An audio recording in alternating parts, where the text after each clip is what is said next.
మొత్తానికి సూపర్ 6 అంటూ నీకు 15,000 నీకు 18,000 అంటూ ఎన్నికల ముందర అరచేతిలో స్వర్గం చూపించిన చంద్రబాబు అండ్ కో ఇప్పుడు చేతులెత్తేస్తాయి. ఈ విషయాన్ని నిన్న చంద్రబాబు స్వయంగా ప్రకటించారు. పథకాలు అమలు చేయడానికి డబ్బులు లేవంటూ ఏపీ ప్రజలకు షాక్ ఇచ్చారు. సంపద సృష్టిస్తాను, ప్రజలకు పంచుతానన్న పెద్ద మనిషి సడన్ గా ఇలా ప్లేటు ఫిరాయించడంతో ఏపీ జనాల రియాక్షన్ ఎలా ఉంటుందన్నది ఇప్పుడు ఆసక్తికరంగా మారింది.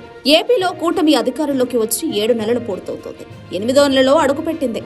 దీంతో దాదాపు హనీమూన్ పీరియడ్ పూర్తయింది. ఇప్పుడు పాలనతో పాటు సంక్షేమంలో తమ ముద్రను చూపించాల్సిన అనివార్య పరిస్థితి ఎదురైంది. సరిగ్గా ఇటువంటి సమయంలోనే చంద్రబాబు కీలక విషయాన్ని బయటపెట్టారు.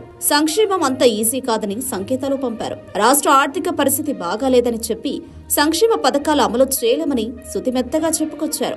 రాష్ట్రం ఆర్థికంగా ఇబ్బందులో ఉన్న దృష్ట్యా సంక్షేమ పథకాల అమలు కొద్ది రోజుల పాటు జాప్యం జరగక తప్పదని తేల్చి చెప్పారు. అయితే అధికారంలోకి వచ్చిన మరుక్షణం సంక్షేమ పథకాలు అమలు చేస్తామని చంద్రబాబు ఎన్నికల్లో హామీ ఇచ్చారు. కానీ అధికారంలోకి వచ్చిన తర్వాత మాత్రం ఒక్క పెన్షన్ పథకాన్ని అమలు చేయగలిగారు. 3,000 రూపాయల నుంచి 4,000 రూపాయలకు పెన్షన్ మొత్తాన్ని పెంచారు. ఇలా పెంచిన మొత్తాన్ని ఏప్రిల్ నుంచి వర్తింపజేశారు. దీంతో సంక్షేమ పథకాలు ప్రారంభమవుతాయని అంతా భావించారు. అందుకు తగ్గట్టుగానే రైతు భరోసా పథకాన్ని అన్నదాత సుఖీభవగా మార్చారు. అందుకు ప్రత్యేక పోర్టల్ను కూడా తయారు చేశారు. కానీ ఇది జరిగి 7 నెలలవుతున్నా అన్నదాత సుఖీభవ పథకానికి అతిగతి లేకుండా పోతోంది.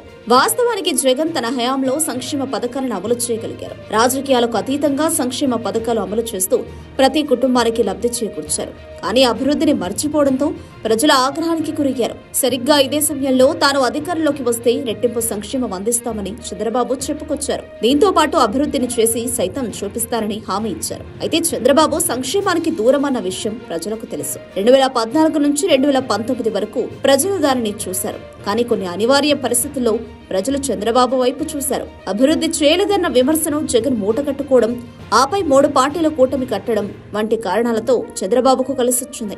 సంక్షేమానికి చంద్రబాబు దూరమని తెలిసినా ప్రజలు పట్టం కట్టాల్సి వచ్చింది.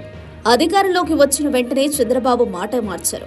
సంక్షేమం అమలు చేయాలంటే రాష్ట్రం దివాలా అంచనా ఉందని చెప్పుకొచ్చారు. గల్లాపెట్టెలో ఏమీ లేదని తేల్చేశారు.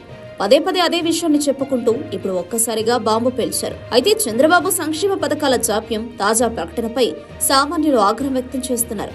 సంపద సృష్టిస్తారన్న బాబు ఇలా చేతులెత్తేయడాన్ని జీర్ణించుకోవడం లేదు. కూటమి ప్రభుత్వం పట్ల వ్యతిరేకత మొదలైంది అని మాత్రం స్పష్టంగా చెప్పవచ్చు.